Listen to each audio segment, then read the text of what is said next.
शुरुआत मैं सुनील शुक्ला जी आज आपसे करूंगा। TV9 नेटवर्क ने एक बार फिर से तीसरी भगदड़ की बात चश्मदीद जो सामने आए हैं उनके जरिए रखी है। सरकार जो मुख्यमंत्री सीएम योगी आदित्यनाथ हैं, उन्होंने आज भी कहा कि वो जो आंकड़े प्रशासन ने दिए हैं वही सही है। उन्होंने उसको वो मतलब 30 लोगों की जो मौत हुई है उसी पर। लेकिन अखिलेश यादव ने जिस तरीके से आज संसद में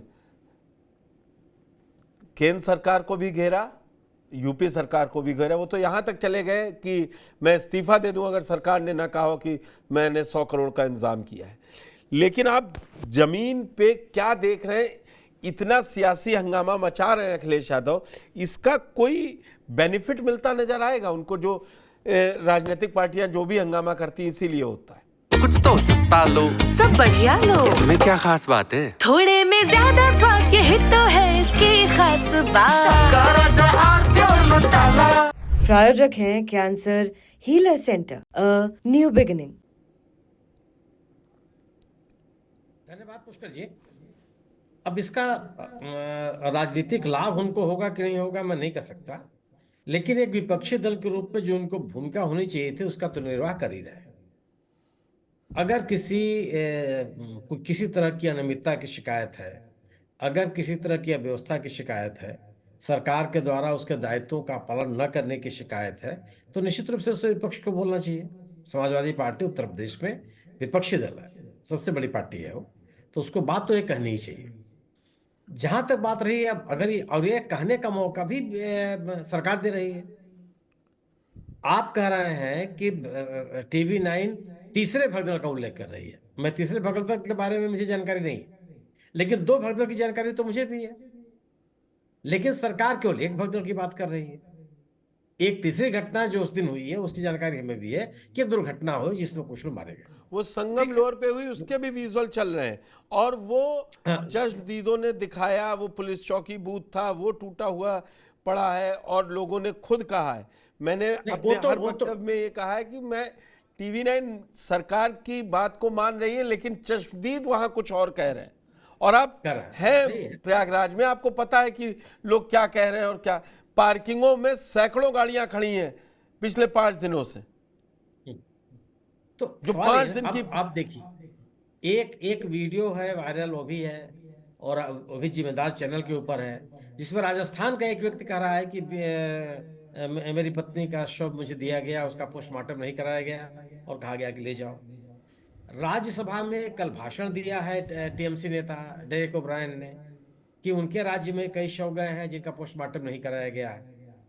अगर ये बात कही जा रही है तो इन बातों का सत्यापन या इनका खंडन सरकार को करना चाहिए। ये सरकार की जिम्मेदारी बनती है। जो परिस्थितिजन्य साक्ष्य हैं उनका भी खंडन करना चाहिए या उनका समर्थन करना चाहिए। अगर वहां पे जिस जगह ये दुर्घटना घटी वहां पे JBC लगा करके अगर मलबा हटाया गया है, लोगों के सामान जो छूट गए थे उनको हटाया गया है, तो इसका होना चाहिए क्या 30 लोगों के द्वारा ही छोड़े गए सामान है? और दूसरी चीज कि व्यवस्था के अनुसार, नियमानुसार, तो जो क्राइम सीन होता है तो उसको डिस्टर्ब तो नहीं किया जाता ना। जहां घटना घटी हो उसको डिस्टर्ब नहीं करते हैं कि जांच के दौरान इसको देखा जाएगा। सुनील जी, मैं इस बात से कैसे, मतलब आपकी इस बात से सहमत नहीं हूं कि जहां भगदड़ मची है और जहां पर मान लीजिए आपके आंकड़े या एक सरकार के आंकड़े के बीच में रख ले, वहां 1.5-2 करोड़ से ज्यादा आदमी मौजूद था, वो क्राइम सीन कैसे बचा रहेगा? ये तो मेरी समझ से बाहर है। अगर 30 लोगों के नहीं, क्यों नहीं हो सकता? आखिर उसके बाद ही खाली हुआ कि नहीं खाली हो गया? जब उसी जगह पे जो घायल लोग थे उनको ले जाने के लिए जब एम्बुलेंस आने लगे तो वही जगह खाली हो गई। अगले दिन जब स्नान कराने का मौका आया तो वही जगह खाली हो गई। तंत्र के पास ऐसा नहीं है कि तंत्र चाहे तो जगह खाली नहीं होगी। व्यवस्था इसी को कहते हैं। आज मुख्यमंत्री जी वहां पे थे भूटान नरेश के साथ, भूटान नरेश भी थे वहां पर, तो जिस रास्ते से गुजरे वहां इलाका खाली हो गया। ये तो कोई माने नहीं है, कोई बात नहीं कि वो उस जगह को कैसे नहीं रखा जा सकता। अरे आराम अच्छे तरीके से रखा जा सकता है। खैर ये अलग सवाल हुआ।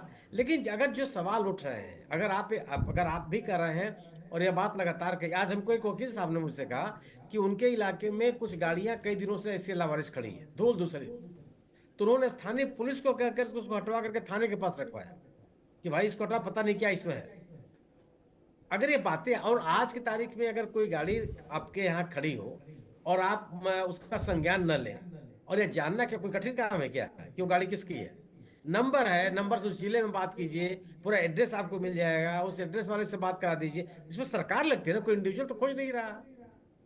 तो अगर ये बात कही जा रही है कि अगर 2 घटनाएं हुई और दोनों में से केवल एक का 3 घटनाएं हुई आपके अनुसार, तो अगर आप संज्ञान ही नहीं ले रहे हैं तो संदेह पैदा होगा। अगर ये कहा जाएगा कि कुछ 100 बिना पोस्टमार्टम के दे दिए गए, संदेह पैदा होगा। अगर जिस जगह घटना हुई उस घटना को सुरक्षित नहीं रखा जाएगा, संदेह पैदा होंगे। यह मौका सरकार दे रही है, ठीक है, इस मौके को दूर कर नवीन जी आपके पास छीन आता हूँ। सकती थी। मैंने इसीलिए राजनीतिक लोगों का बयान फिर वो तू में शुरू हो जाती है। एक तो ये भगदड़ की रोज नई तस्वीरें सामने आना, और सुनील जी ने एक बात जो कही कि काम प्रशासन का है या प्रशासन को सरकार कहती है, अगर वो रहेगा तो क्या ये एक बार फिर से जो वीआईपी मूवमेंट शुरू हो गया है, प्रशासन अब वो भूल चुका है कि कोई 3 भगदड़ हुई थी उस पर जिस तरीके से गाड़ी वाले वीडियो आ रहे हैं, या अब सारे चश्मदीद बोल रहे हैं, ऑन कैमरा बोल रहे हैं, और वो अपने साक्ष्य में वो वीडियो भी दिखा रहे हैं अपने मोबाइल में। तो और दूसरी वाली में तो खुद तान्या मित्तल और कितने लोगों ने, आपने देखा, मैंने उस डिबेट में भी आपको जोड़ा था। लेकिन ये इसके अलावा मैं आपसे इस पे पूछना चाहता हूँ, आप कितना ये जो TV9 दिखा रहा है दूसरी और तीसरी भगदड़, जिस पर अभी सरकार का कोई सीधा पक्ष नहीं है, दूसरी ओर जिस तरीके से अखिलेश यादव महाकुंभ को बजट के पहले दिन उन्होंने बजट भाषण में उन्होंने, और आज फिर जब वो अभिभाषण बोलने शुरू हुए, जो मुद्दा बना रहे हैं बार बार कि मौन धारण कर लिया जाता, तो वो लग नहीं रहा कि सियासी रंग ज़्यादा देना चाह रहे हैं, या सरकार को एंटी हिंदू और एंटी मतलब लोगों के साथ खड़ा दिखाना चाहते हैं वो अखिलेश यादव? पुष्कर जी, 2-3 चीज़ें बड़ी महत्वपूर्ण हैं इस घटना में। जब भगदड़ हुई कुंभ में, पहली चीज़ तो एक आम जो व्यक्ति मतलब तकनीकी तौर पर पुलिस की कार्रवाई से वाकिफ नहीं है कि घटना होने के बाद क्या कार्रवाई होती है, उसको भी अगर ये देखने को मिला, TV9 ने भी दिखाया, तमाम जगह और भी हमने देखा कि भाई 12-12 ट्रॉली, बैग, कपड़े, तमाम लोगों की ID प्रूफ और ये सब JCB लगा कर, और एक सिंगल JCB नहीं, 2-2, 3-3 JCB लगी हैं, ट्रैक्टर भरे जा रहे हैं और निकाल के जाए। तो मुझे ये समझ में नहीं आ रहा, 30 आदमी क्या इतना सामान लेके चलते हैं, या 100 आदमियों का ही सामान था वो?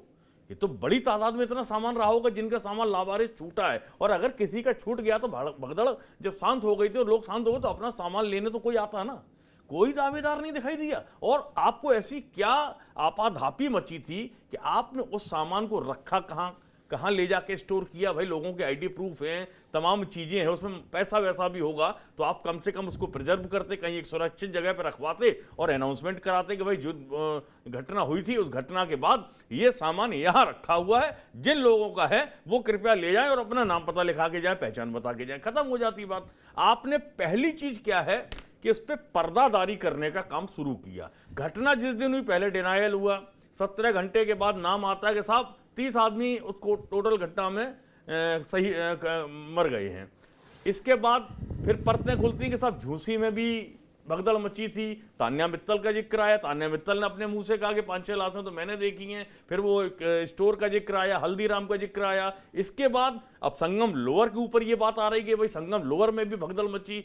अब अगर अखिलेश यादव मानवीय दृष्टिकोण अपनाते हुए, देखिए ऐसा जिसके परिवार का सदस्य गुम हो जाता है, कुंभ गए थे साहब, गुम हो गए, आए नहीं है लौट के, संपर्क नहीं हो रहा है, उस व्यक्ति के हृदय पर क्या बीतती होगी, उस परिवार की रात की नींद, दिन का जागना हराम हो जाता है। और आप चुप्पी साधे बैठे हैं, आप बता नहीं रहे हैं कि कितने लोग घायल हैं, उनके नाम ये हैं, यहाँ के रहने वाले हैं। वो अजमेर वाली घटना मैंने देखी, किसी ने एक्स पर डाली है, उस व्यक्ति को 15,000 रुपए दिएगा, उससे कहा गया भाई ये तुम्हारी पत्नी का शव है, इसको लेते जाइए, कोई पोस्टमार्टम नहीं, कोई कुछ नहीं, नेचुरल डेथ बता के आप निकाल रहे हैं। तो ये पर्दादारी करने की जरूरत क्या है? कोई अपराध नहीं कर दिया आपने, त्रुटि हुई है, प्रशासनिक त्रुटि हुई है, उसको स्वीकार कीजिए, कोई बात नहीं है। लेकिन कम से कम जो लोग उसमें हताहत हुए हैं उनको तो उनके परिवार तक, परिजनों तक जाने दीजिए। कुंभ यही तो कहता है, यही सनातन संस्कृति हमारी सिखाती है। अब जो चाहे वो कोई धर्माचार्य विषय उठा दें या हमारे जगत गुरु शंकराचार्य विषय उठा दें, तो उनको ट्रोल करने की प्रक्रिया शुरू हो गई है कि साहब ये गैर सनातनी, हम ही सनातन हैं बहुत बड़े वाले। ये कौन सी प्रक्रिया? सरकार के बचाव में हिंदुत्व और सनातन कहां से लाया जा रहा है? ये बहुत समझ से परे है। और मैं समझता हूं कि इस तरीके की जो परंपरा सेट की जा रही है, ये कहीं ना कहीं भारत के अंदर धर्म के लिए बहुत घातक है। लोग बहुत डरेंगे। मैं समझता हूं सरकार को पूरे सच्चे हृदय के साथ, ईमानदारी के साथ सामने आना चाहिए था। और जिस तरीके से अखिलेश यादव ने सदन में सवाल उठाया है, उनका मानवीय दृष्टिकोण बिल्कुल उठाना चाहिए। कुछ तो सस्ता लो, सब बढ़िया लो, इसमें क्या खास बात है? थोड़े में ज्यादा स्वाद, यही तो है इसकी खास बात। प्रायोजक हैं cancer healer centre, a new beginning.